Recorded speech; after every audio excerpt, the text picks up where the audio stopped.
Welcome to the Patriots Pulse Preview Show. I'm your host, John Sirenitas, and as always, I'm joined by my partner, John Sapichetti. John, good morning. How are you? Hello, friends. A snowstorm unlike any other. Just want to give my ode to Jim Nance as we await a foot, 2 feet of snow on this miserable day. Yes, indeed. Snow sucks. I hate it. Not looking forward to it. Patriots, of course, playing the Denver Broncos today in Denver for the right to play in Super Bowl 60 in a game that I think a lot of us, John, thought that we would probably see at some point. These two teams have been the best two teams in the AFC all season long. Just some initial thoughts on a game that I think a lot of people around here, in my opinion, have been underselling this Denver Broncos team, but I don't think that's a good idea. I'd be surprised if the Patriots blew this team out. I think this will be a good game. It should be a good game. I mean, Denver has never been blown out this year. The closest thing to that was a 34-20 loss to the Jacksonville Jaguars about a month and a half ago. The thing is, both teams are 14-3 in the regular season. Patriots 2-0 in the postseason. Denver 1-0 in the postseason. The amazing thing is they both started 1-2, so they've both been on a heater since September. They've been the best two teams in the AFC for sure. Denver has an elite defense. Bo Nix has had a nice year at quarterback, but he's not playing today because he suffered a broken ankle late in that win over the Buffalo Bills. So we get Jarrett Stidham instead, who's made 4 starts in his 7-year career. I think that's kind of where people are going, that can a guy who hasn't had a start in 3 years, who's only made 4 starts in 7 years, can he step in and win the AFC Championship? At home, yes, Denver very, very difficult to beat at home against the Patriots team that has shown a lot on defense, especially the last 2 weeks in the postseason. Well, the national media seems to think he can. There's been a strong belief amongst members of the national media, and to a degree the football blogger slash podcaster community, but who gives a shit what they think. But honestly, there is this strong belief that he can get it done. And I think a lot of that belief stems from Sean Payton, veteran coach, Super Bowl winning coach, probably one of 3 offensive coaches in the NFL, if you really think about it, that could prepare their quarterback to win a game like this. I think it's either him, Andy Reid, or Kyle Shanahan. So maybe possibly Sean McVay. So I do think the Broncos have that going for them. Now, of course, there is the subplot of Jarrett Stidham being a New England Patriots pick. We know his relationship with Josh McDaniels. In fact, McDaniels wanted him here this offseason to back up Drake May. So obviously, he's a big fan of Jarrett Stidham and his work. But this game, for me, when it comes to Jarrett Stidham and whether or not he can beat the Patriots, comes down to one thing. Can Denver run the football? If Denver can effectively run the football, then yes, Jarrett Stidham could lead the Denver Broncos to a win in this game. If they can't run the football, and they're not going to have J.K. Dobbins, it appeared like he was on track to play. He's not going to play now. If Denver cannot establish that running game and run the football, that's going to put more pressure on Stidham. He's going to have to make more plays in the passing game. I think if the Patriots get Denver in that situation, I think that they can bring their pressure, tee off on him, play man coverage, and win this football game. The difference between Denver and the Chargers and Texans on offense is the Chargers' offensive line was a mess going into that game. It'd been kind of weak all year because of losing their 2 all-pro tackles. The Texans' offensive line, I would say, was middle of the road, not very good, not god awful. Well, they're going up against the Patriots today, are going up against perhaps the best offensive line in football, certainly a top 5 offensive line. We've got 2 all-pro players out of the 5. So that's going to be a bigger challenge than, say, the Chargers and Texans were the last couple of weeks. Now, as you mentioned, if Denver's able to run the football, that takes some pressure off of Jarrett Stidham. I think if the Patriots can get ahead and force them to throw the football, and next thing you know, he's got 42 passing attempts, I don't see that as a path for victory for the Denver Broncos. So that's going to be the key. Hold back that running game, which is a solid running game, but it's not an elite running game. If the Patriots are able to do that, put Stidham in 3rd and 7, 3rd and 8, I think the Patriots will be in pretty good shape keeping Denver off the scoreboard. Now, I think conversely, when you look at New England's offense, I don't think they've been very good in these playoffs. No. I've been on record of saying that now for 2 weeks. And again, you got to be careful this time of year, because if you're not being a propagandist and propping up the local team, you do tend to get a backlash. I don't think they've been very good. I don't think they were very good against the Chargers, and that's a good defense. I don't know if I'd consider them an elite defense. Houston's defense is an elite defense, so that's part of it. They did score 21 points against them. But I think that the running game has struggled to get on track. I think Drake May's been inconsistent. Obviously, the turnovers, the fumble problems in the pocket are well documented. If the Patriots are going to go out there and win this football game today, they have got to play a hell of a lot better on offense than they have through 2 playoff games. Now, they haven't been putrid. They haven't been horrible. So I don't want to overstate things either, but they've got to be much better than they have been. The last 2 playoff games, John, they've given up 10 sacks. That's 5 per game.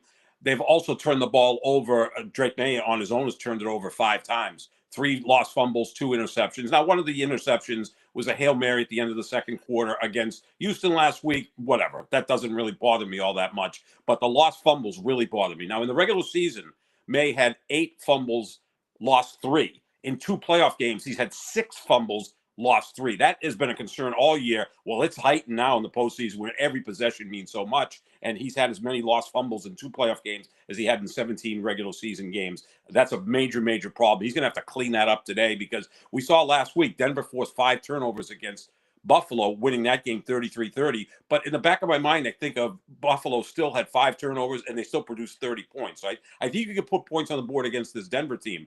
Back to that Patriots-Houston game, which is one of the strangest games I've ever seen. The Patriots had 15 possessions in that game, 13 first downs. And I believe a third of them came on that drive where they killed clock and ran the ball effectively to pretty much ice the game. So they had good drives where they would score touchdowns. The rest of the time, they were 3 and out. Also, the Texans had 15 drives and only 15 first downs. So it was just one of those weird games where the average possession was literally 2 minutes.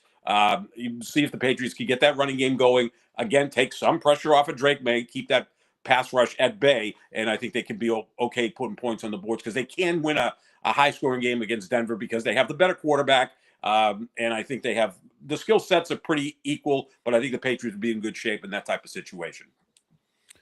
Yeah, I don't see them scoring 30 points today. I just don't. No. I don't think. Look, and I'm a big Josh McDaniels fan, and I have been throughout his career, and I have especially been a big fan of his this season. But I'd be surprised if they hung 30 on Denver today. I really do. That is a good defense, overrated, not as good as their reputation this season, but still good enough that given the way this Patriots offense is playing right now, they can hold them to 21 to 24 points. And that might be enough for you to eke out a win. Now, I don't see Denver scoring 4 times, at least 4 touchdowns. So I think that's the problem here ultimately for the Broncos. But I do think Drake May's going to need to play much better today. He needs to be more consistent. Obviously, he needs to do a better job of taking care of the football. But it's not just Drake May.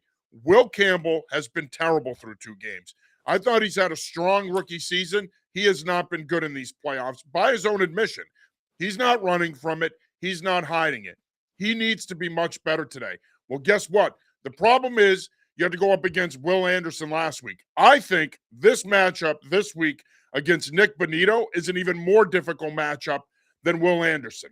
Because Will Anderson, as good as he is, he's really a one-track guy as a pass rusher. He's a power to speed guy. Nick Bonito is a more creative pass rusher. He's a guy that is quicker in terms of his first step. He can win with leverage. He's not a guy that he can play the power game and he can get into a secondary move, but he's more of a pure speed rusher that if you get him in that wide 5, he's going to give you problems. And as we've seen with Campbell this year, as soon as he gets that wide 5 tech, he can't handle it. He can't cut the edge off. He can't force them back inside. And when that doesn't happen, he's in trouble. So I know people love to jock Will Anderson. He's a good player. He's a very good player. But I think Bonito could be a bigger issue today potentially because I think he's a better speed rusher than Will Anderson. Now, how do you mitigate that? Do you go with 6 offensive linemen? Do you play with big personnel? Do you obviously try to the 6 offensive lineman thing? The 6 offensive lineman thing's not going to do you any good. I mean, that's not. No, you don't mitigate it going 6 offensive linemen unless you decide you're going to line up and run at them. In which case, the one thing that I think could be an advantage for the Patriots is against Bonito. He is a little lighter in the pants than Anderson. He's not as good of a run defender as Anderson. So I do think you could potentially use Thayer Munford and run the football to his side and use that 6-0 line package. But I think, look, I know Will Campbell, he basically said this after the game last week. He does not like being helped. He doesn't like having the tight end to his side. He doesn't like the back chipping. I don't give two shits what he likes and doesn't like. That's what it's going to take today, I think, to slow Nick Bonito down. Unless early on in that game, he shows that he can handle him one-on-one, Josh McDaniels may not have a choice. At some point, he may have to get the tight end in the back involved in pass protection to that side. When you look at this, too, it's not just Nick Bonito. They have other pass rushers. They led the NFL in sacks this year with 68 sacks. That's 4 per game. That's a very high number. Conversely, it's the best pass rush in the league, and I think the Patriots are going to have a lot of problems blocking them today across the board. Here's a stat that I'm going to throw out, a sack differential. Denver sacked the opposing quarterback 68 times. They only got sacked 23. They're plus 45 sack differential. That's amazing. The Patriots are minus 13. The Patriots were sacked 48 times this year, which is a high number for a team that was a top 5 offense, and they only had 35 sacks during the regular season. Now, in the postseason, they've been better, but they've been playing in front, and they're playing against 2 offensive lines in the Chargers and Houston that weren't very good. That's a huge differential in sack differential. You're talking 58. That could blow up in their face today if Drake May's going down 5, 6, 7 times. If he loses the ball, that crowd goes nuts. Short field for Jarrett Stidham, and all of a sudden Denver's up 10-0. That's what you have to be very careful about. So, yeah, obviously Will Campbell's a key contributor today. I don't think he's close to being healthy. Do you think that and again, it's football, it's the time of year, everybody's got something going on. But I think if they hadn't made the playoffs or weren't a playoff team when he got injured, they probably would have already operated on that knee. But he's out there today, and he has to do the best. They would have shut him down. Yeah, they would have shut him down. Yeah, 100%. And I do think that's part of it. I don't think he is healthy, but at the same time, I think, and it's not the arms thing. That's already coming back now. You've got all the idiots out there, all the social media offensive line coaches who are pretending like they know line play and talking about the short arms, blah blah blah. Just stop. It's not an arms thing. It's not an arm length thing. The issue is, and you've seen it, you saw it with Owe, you saw it with Anderson last week. It's when guys get in on him, he just cannot anchor and shoot his arms out and stonewall him. He can't do it. He just can't. He gets pushed back into the pocket collapses, and May has to eat the ball, get hit, and in certain cases, he's fumbled. He needs to get stronger. That's part of the problem. Now, the Patriots internally may think that the arm length is a problem. I don't know. But I want to hear that from them. I don't want to hear it from Joe Schmo on the internet, who I know for a fact doesn't know jack squat about line play. I want to hear it from the Patriots. So for me, it's not an arm length thing. It's really more of an athleticism, power thing. He's gone up against 2 really good players. Look, I walked into the locker room, not into the Chargers locker room, but I walked next to Owe going to the Patriots locker room. Let me tell you something. He's all of 6'6", and he is a specimen. And so you could see why Will Campbell would struggle with a guy like that, okay? And again, it's not because of arm length. I think once he engages, his arm length is sufficient enough for him to win one-on-one. This is more of an athleticism. Admittedly, I thought he was a little bit better athletically than he's shown. Again, it could be the knee. We got to take that into consideration. I think the knee is playing a part in why he has struggled in the playoffs. But I do think the other part of this is he needs a really good offseason in the weight room. He's got to get stronger in terms of his core, his lower half. He has got to be able to hold up. Remember, when you look at Will Campbell physically, that's not a traditional tackle body. That's a guard body. So that's why I've said it from the beginning, and I've been pretty steadfast about it. He is a guard to me long term. The Patriots are not going to come out and say it. I don't think they're going to make that move this offseason, but I could see them making that move eventually. So we'll see. But nonetheless, he'll have his hands full today with Nick Bonito. But to your point about them leading the league in sacks with 68, I think this entire offensive line is going to have their hands full with this group. Yeah, because if you look at the offensive line versus the defensive line, you're going to give an edge to the Broncos in both instances, right? Obviously, the Patriots' offensive line has struggled in pass protection. We know what Denver can do rushing the passer, and they can do it with their base. They don't have to send extra rushers. And again, when you got Patrick Surtain back in the secondary, he's one of the elite corners. He can shut someone down. Conversely, the Patriots' defensive line, which has played a lot better since Milton Williams came back, no surprise, but that Denver offensive line is always very, very good as well. I mean, like I said, Bo Nix was only sacked 23 times this year now. He's not playing today. Bo Nix can extend plays. Is very good at getting rid of the ball quick, getting rid of the ball as quick as he can. Now we'll just have to see what Jarrett Stidham does. But back to Campbell just for a moment. I still think he needs to grow into his man's body, right? I mean, he's 22 years old.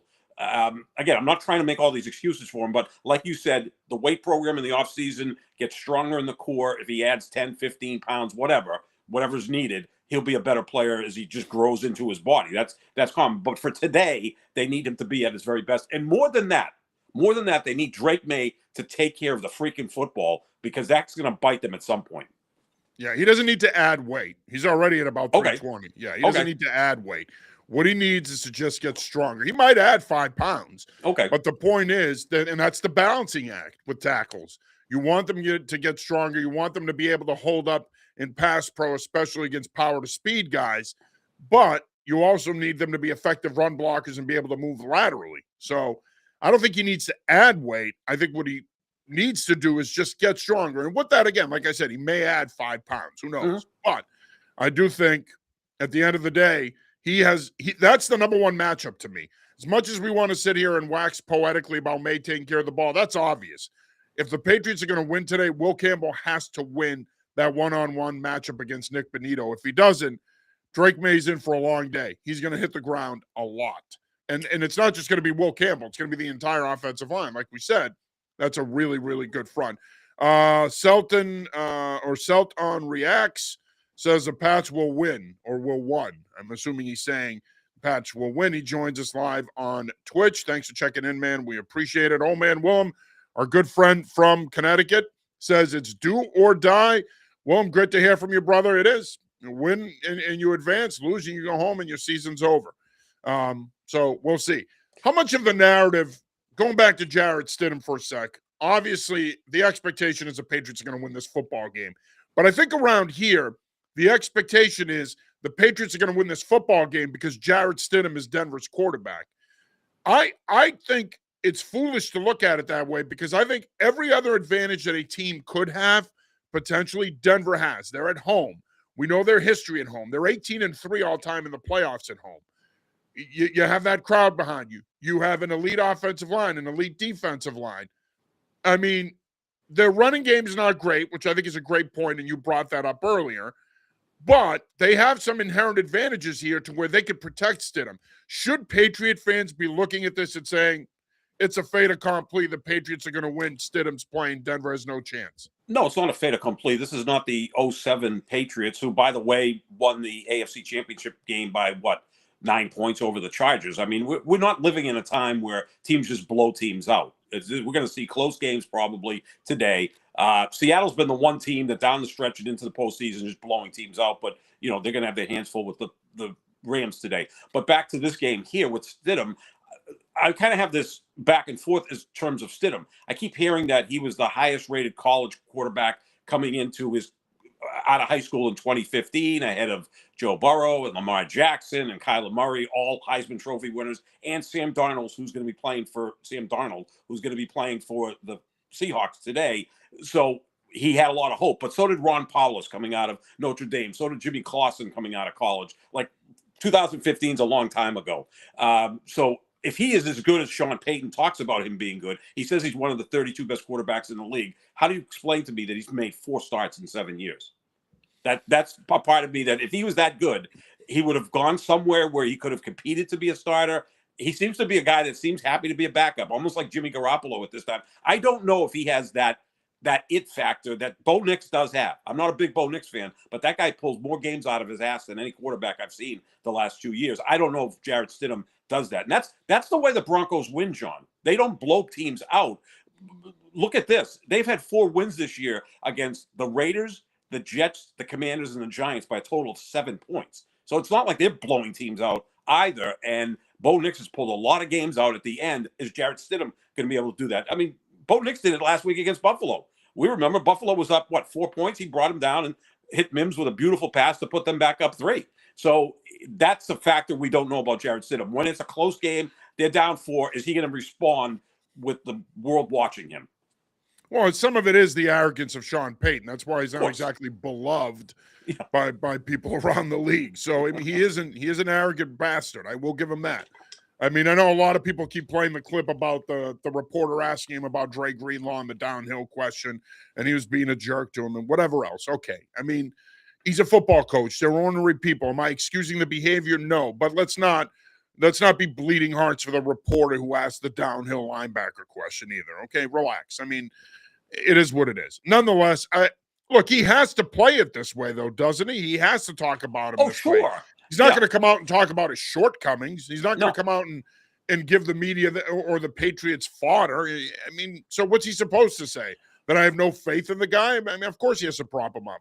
No, but even at the national level, we've heard all about this. Well, Jarrett Stidham, when he was at Baylor, looked like a sure first overall pick, or at least a first-round pick. He went to Auburn and, did some nice things there, beat Alabama as a double-digit underdog. But, when he came into this 2015 collegiate class with all these great quarterbacks and he was number one, like, what the hell does that mean 11 years later? But I just think that the national narrative, obviously they're screaming to try to have a good game, which I think you're going to get, because again, the Patriots aren't blowing teams out either.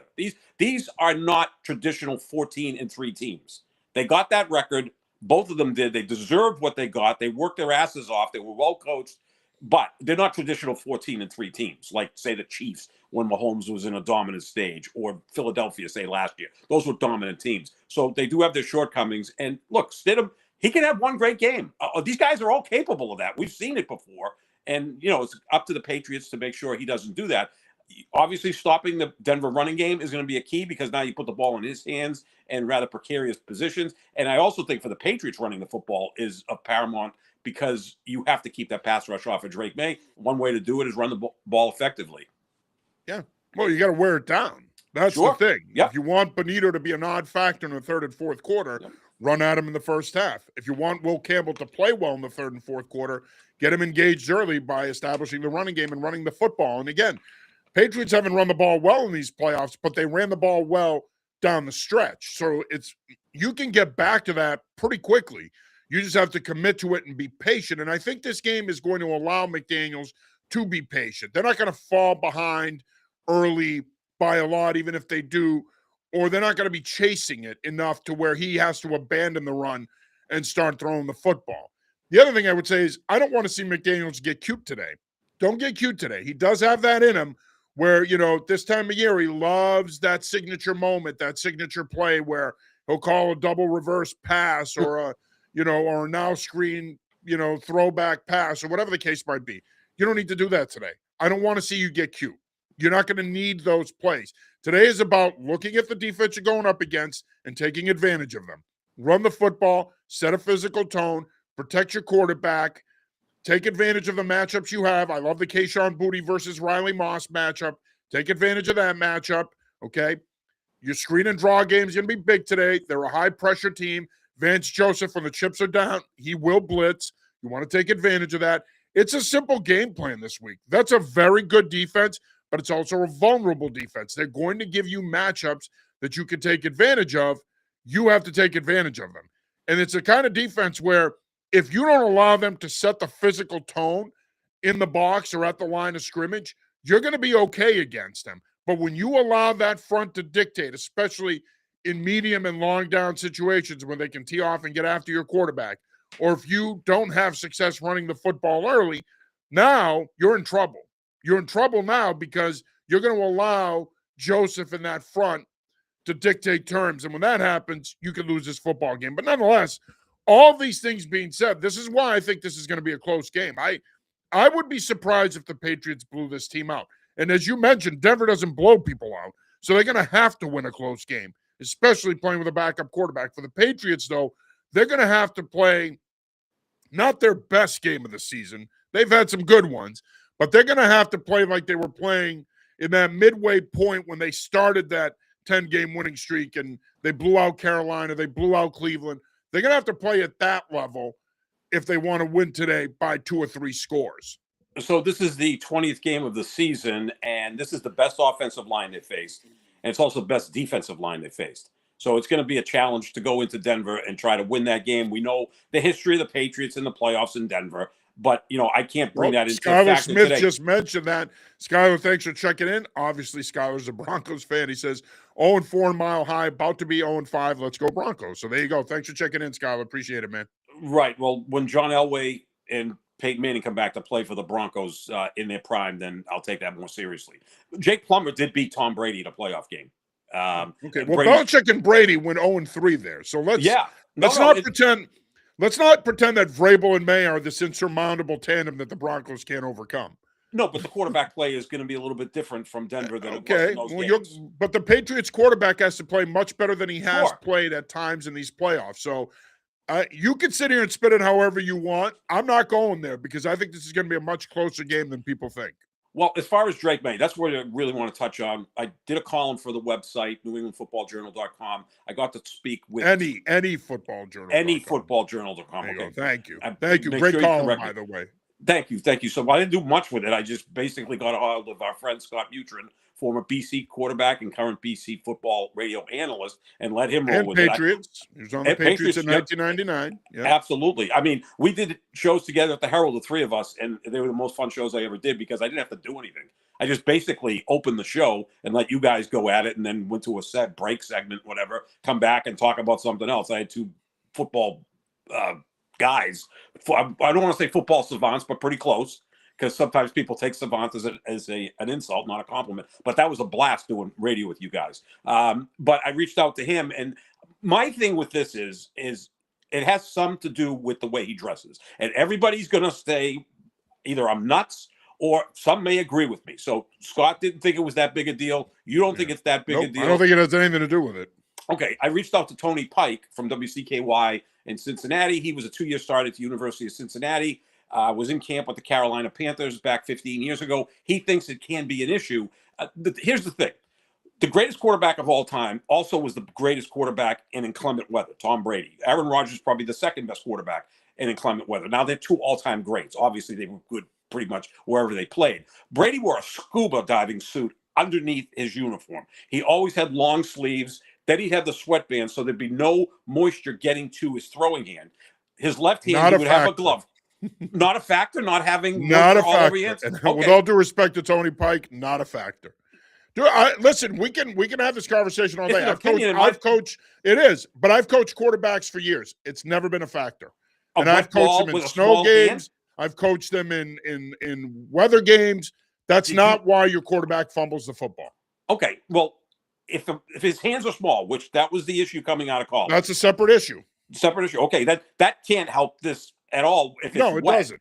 And you're frigid. It's 8 degrees, and you don't have any shirt underneath the uniform. When again, follow Brady. He's the greatest quarterback of all time. Do what he did. Maybe Drake May doesn't want to do what Brady did.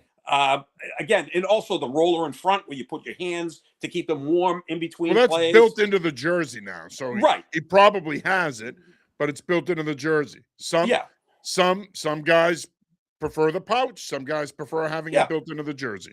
Okay, so that's another factor too. I just can't think that him being in a short sleeve shirt when it's 8 degrees and snowing out makes things easier for him. I think they make it much more difficult for him. I think, look, he's 23 years old. I think he wants to be one of the boys. His teammates love him. I love Drake May. I'm not knocking him. I'm just saying this could be a step to being a little bit safer with the football. I also think the way he grew up, he had 3 older brothers.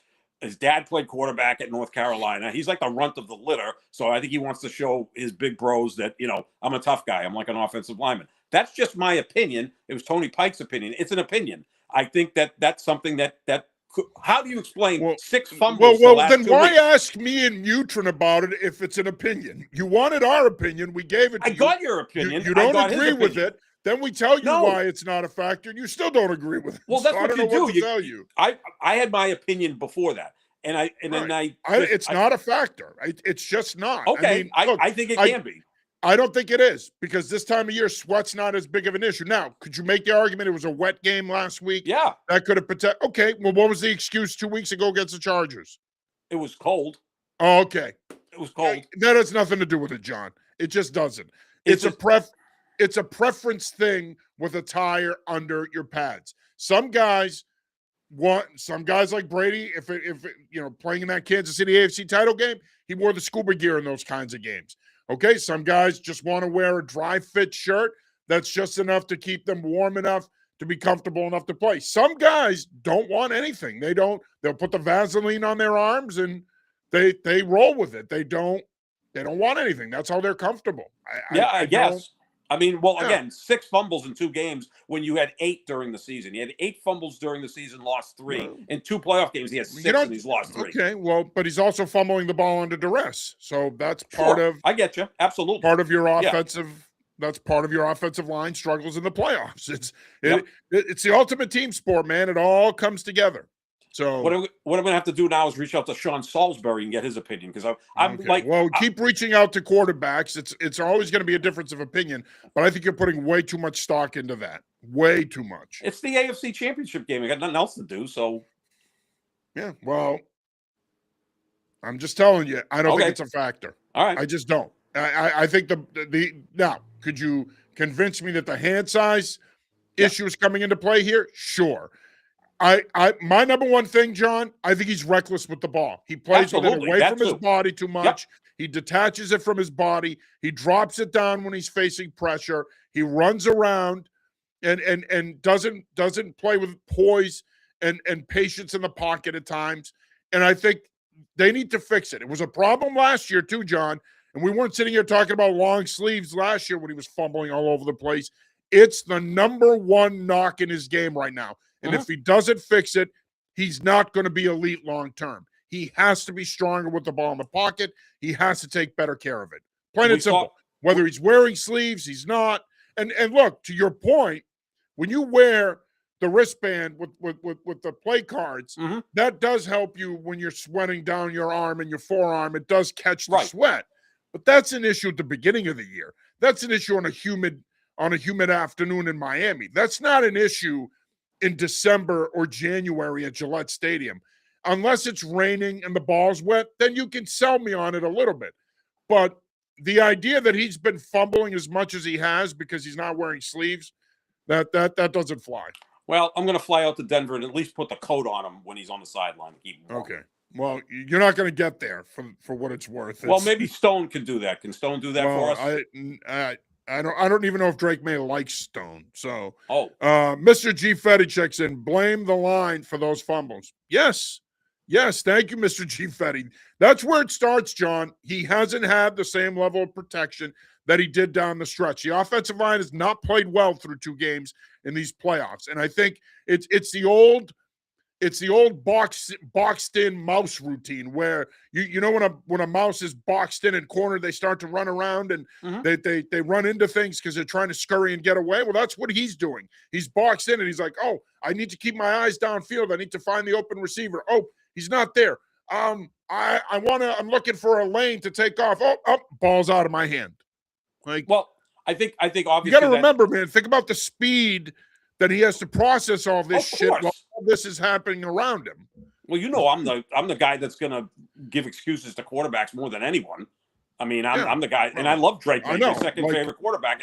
I just think that could be part of it. That's just my opinion. I had someone back me up on it, and others didn't back me up on it. And again, Tony Pike played the position at the Division I level. Good for him, and whatever. I mean, it is what it is. But I'm telling you, in all my years, I didn't play the position, but I've coached it for a long time as an offensive coordinator. And I'm telling you, in my experience, it's not that big of a factor, if a factor at all. Okay, he lost one of the fumbles while he was running. He lost one of those fumbles outside the pocket. So, as did Josh Allen last week. And that's Josh a ball security issue. That's not a sleeve issue. Well, we don't know, but I think that we do know, John. It isn't a sleeve issue. That the ball doesn't. He can't hold the ball because it's wet, or his so is he wearing the sleeve over his hand, John? No, but it helps keeping any of the perspiration off. That's ridiculous. Okay. That's just ridiculous. Okay. It's just ridiculous. No, look, he could have fumbled that ball last week because it's a wet ball, dude. It has nothing to do with whether or not he had sleeves on. Okay, how did Jared Goff? How did Matthew Stafford do last week? He wore the scuba suit. He was the only quarterback last weekend that didn't have a turnover. Well, Matthew Stafford does a much better job of taking care of the football than Drake May does. And his offensive line is also playing better than Drake May's offensive line. So we're going to sit here now. We're going to waste all our time talking about sleeves and that being the root cause of this kid fumbling the football. That's ridiculous. I'm just trying to hold you off from going out to shovel snow. So that's my No, it's not shovelable yet. But the point is, it's not a factor here. The bottom line is, I think the small hands are he's reckless with the football. He doesn't take care of the ball, and his offensive line hasn't done him any favors through 2 games. That's why he's fumbling the ball the way he is. I don't think it has 0 to now. Could it have been last week that the ball was wet? Yes, absolutely. But it's because the ball is wet, not because he's not wearing white sleeves. What about his hands being wet before he even gets the ball? Well, they're going to be wet. It's raining. If he's in the gun, his hands are out waiting to accept the ball. They're going to be wet. Well, if he puts his hands in the pouch for 25 seconds really? before. Well, he's not. We don't coach them. We don't coach them to put their hands in their pouch while they're anticipating the snap. No, I didn't say that much. I said before that. I don't know. I think it's just throwing stuff up against the wall. Right. And sometimes, my friend, you need to take the L. So take the L. I'm not taking the L. I got Tom Brady on my side. Well, then you should. You should. I got Brady on my side, baby. Yeah, you got Brady on your side. The scuba gear had nothing to do with turning the ball over with Brady. 0. It just made kept him him more warm. Comfortable to play. Yeah. Okay. Well, that's not why he's fumbling. For all we know, Drake May is comfortable playing that way. Okay. That has nothing to do with it. So, again, just take the L. Sometimes you win some, you lose some. I will never take the L, especially if we get to Greek Italian food. I'm definitely not taking that L. Well, you should. Way. That's just heavy, fatty garbage. No, that's 49ers Chargers Super Bowl matchup, my friend. Great show, guys. Thank you, Kevin. We appreciate it. Question: how can Josh McDaniels take Nick Bonito out of the game the same way offensive coordinators occasionally limit Micah Parsons' impact on the game? That's a great question, Kevin. Yeah. Thank you for checking in, Kevin, watching the show on YouTube. I think, for one, I would, when we mentioned the 6 offensive lineman package, their 22 Rhino package, I would line up and try to run at Bonito early. I'm a firm believer when you're dealing with elite-level pass rushers, you got to get them physically engaged in an effort to wear them down. So I would run at him. I would try to slow him down.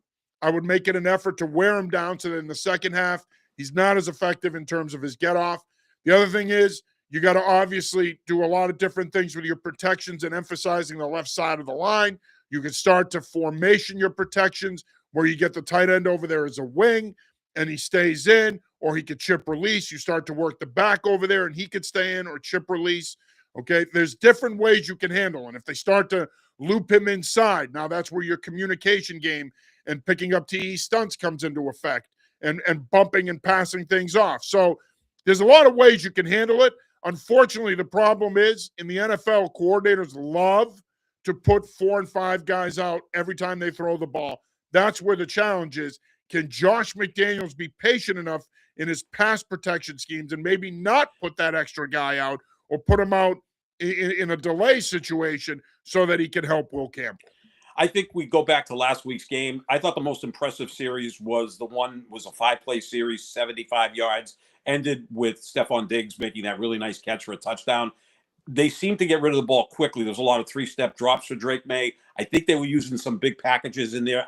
I'm a big fan as if you can use big packages and throw out of it. I mean, the Rams do that a lot, right? I mean, they'll go in 13 personnel and throw out of it. Well, their tight end room is pretty exceptional. I get that. Yeah, but no, I don't know if I'd call 13 personnel a big package, but I mean, you have 3 tight ends on the field, but the Rams don't deploy them in a traditional. Yeah, they're not all locked in. Yeah, they're not inside. So I'm going to pull a Sean Payton on you now. What do you know about running downhill?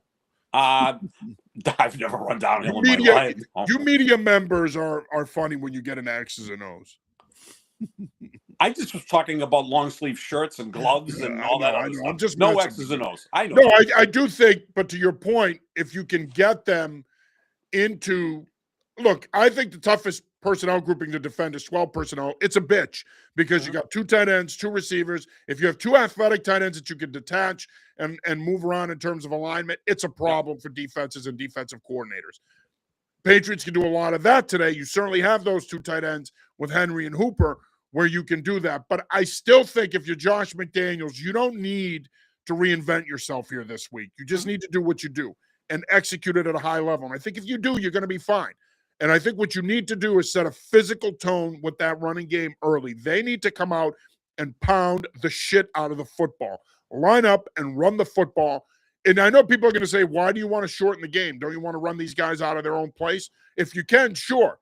But it's not about shortening the game. It's about setting a physical tone. Patriots need to do that today, especially if they're going to help the left side of their offensive line when they throw the ball. And you can run against Denver. I mean, they're not. Yeah, It's not a weakness of theirs, but you can run against them. Buffalo had a sure, great game last week. Buffalo, sure. that's the most mesmerizing game I can remember. 5 turnovers, you still scored 30 points. You run for 183 yards. It was just like one of those things where you look at the stat sheet and go, "What the hell was this game all about?" And You by had the to way, watch to the your minute. point, to your point about Denver's running game, real quick. When the Patriots have the ball, I mean, they're good in certain categories. Running versus a stack box, they're 7th in the league. They're 14th in the league in rushing in the red zone. Inside the tackles is where they're weak. And this is Mhm. where that 6 offensive lineman Yep. package, this is where your man gap, 2-back running game with Jack Westover at fullback comes into Yep. play here. Even out of gun, they're not great at stopping the run out of gun. So you have your inside zone run game, you have your mid zone if you need it, you have your jab power. All those plays are going to be there. It's really the Patriots love to run outside, off tackle, and outside. Toss, outside zone, not going to be there today. They're number 2 in the league at stopping those plays, which people will say, well, then why do you want them to run at Nick Benito? I want to run at Nick Benito out of 21 and 22 personnel, Yep. and I want to pound the ball inside of him. I want to kick out on him. I want to down block on him. I want to double him at the point, and I want to run inside of him. That's why I want to run at Nick Benito. Make him take on blockers from angles. So Patriots are willing to run the ball in A gap, B gap today, even C gap. They're going to be able to move the ball. Yeah, you can move the ball against Denver. They're incredible in the red zone. They're the best red zone defense in the league. So you can go between the 20s. Once you get to the 20, their defense becomes even better, more stonewalling. But I think one thing that I Kevin would throw Stonewalling. Kevin Stonewalling, Rocky Mountain Stone. Yeah. I think the one thing I'm going to He's throw more out there like a that Rocky Mountain oyster. well, let's not go there. When I talk about running the football too, I'm going to throw this one out at you, and Mutrin and Coach Fetty can all yell at me. Running the football and having Will Campbell get engaged in the run game, how much will that help his confidence going forward? Because I think right now I his answered that confidence is. question earlier, man. What are you, Ken Matthias? You weren't paying attention? I Well, told no, you. I think it would help him immensely. I was busy putting my It, scuba it, it outfit helps. on. It helps every offensive line and every Right. offensive lineman. If you can run the football, that's what offensive linemen want to do, John. Of course. They want to get off the ball. They want to get their hands inside on people, and they want to get movement. Yeah. That's why you play offensive line. Running the football and engaging physically like that is natural. Pass pro, believe it or not, is not natural. No. Offensive linemen see pass protection as a retreating thing. Yep. When they want to be aggressive and get after people, they want to line up.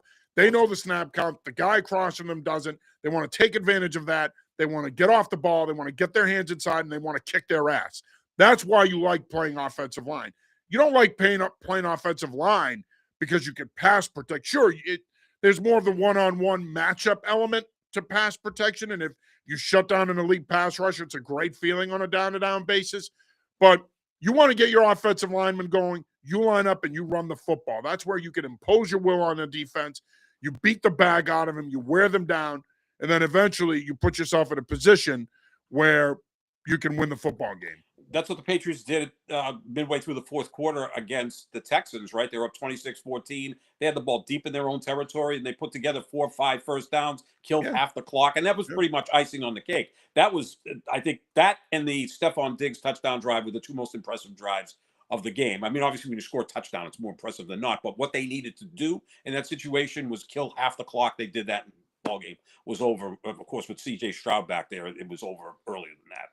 All right, couple minutes left here in the show. Let's wrap this thing up. 3 keys to the game today for the Patriots, and please don't say something stupid like Drake May needs long sleeves. No, hopefully Stone wears long sleeves when he's out there because, it's going to be no, cold. he likes the cold. Stone he likes the cold. Stone okay, all right. I think he's full of shit, but he likes supposedly he likes the cold. Yeah. Now, he complains during Patriots training camp about the heat in the tent. I mean, I want to pull an anchor man and treat him like Baxter and punt him off a bridge every time I go to a training camp practice because he doesn't shut the hell up about the heat. But anyway, we digress. Give us your 3 keys. Okay, obviously running the football because, again, you're going to kind of hold that pass rush back off a little bit so now Drake May can go ahead. And I think you can get some things done against that Denver secondary. I mean, Patrick Surtain is great, part of him being great is he's got a great pass rush in front of him, so he doesn't have to cover for Well, that's long any periods corner. of time. Yeah. Well, right, but he's got the best pass rush, so that may have an impact on his play. And look, he may be the best corner in the league. I don't know. He's up there for sure. So run the football to get that pressure off the offensive line so they don't have to face an onslaught of pass rushers on 3rd and 10, whatever Vance Joseph is going to cook up. On the other side of the football, defensively, keep them in 3rd and long, because I think you can really get to Jarrett Stidham, force a turnover or two, and that can kind of flip the entire game. And Borregales has been outstanding. And I think this is going to be a game where you're going to see some field goals. Both teams. You have two really good kickers that are going to take advantage of 52-80, and you have more range here now with Borregales. Sure. Vrabel can take his chances on a 55-yard kick rather than think about it or going for it.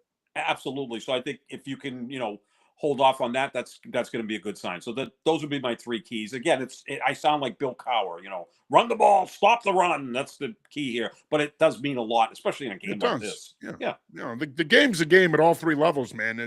It's still the tried and true recipe to winning a championship: running the football, playing good defense, and playing good special teams. I mean, you do those 3 things, you increase your chances to win a championship exponentially, whether it's high school, college, or the NFL.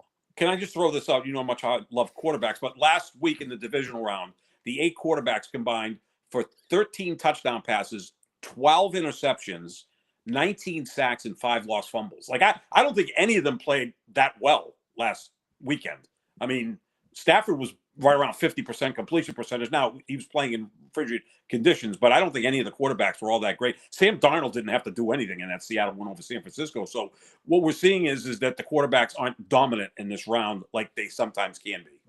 And it reinforces what I've always said about quarterbacks. Yes, they're important, but if you build a good team, you don't need an elite quarterback. You just need one that doesn't hurt you, doesn't cost you the game, manages the offense, can make plays when you need them, and keeps you staying ahead of the chains. That's why the narrative, quarterback is the most important position in the game.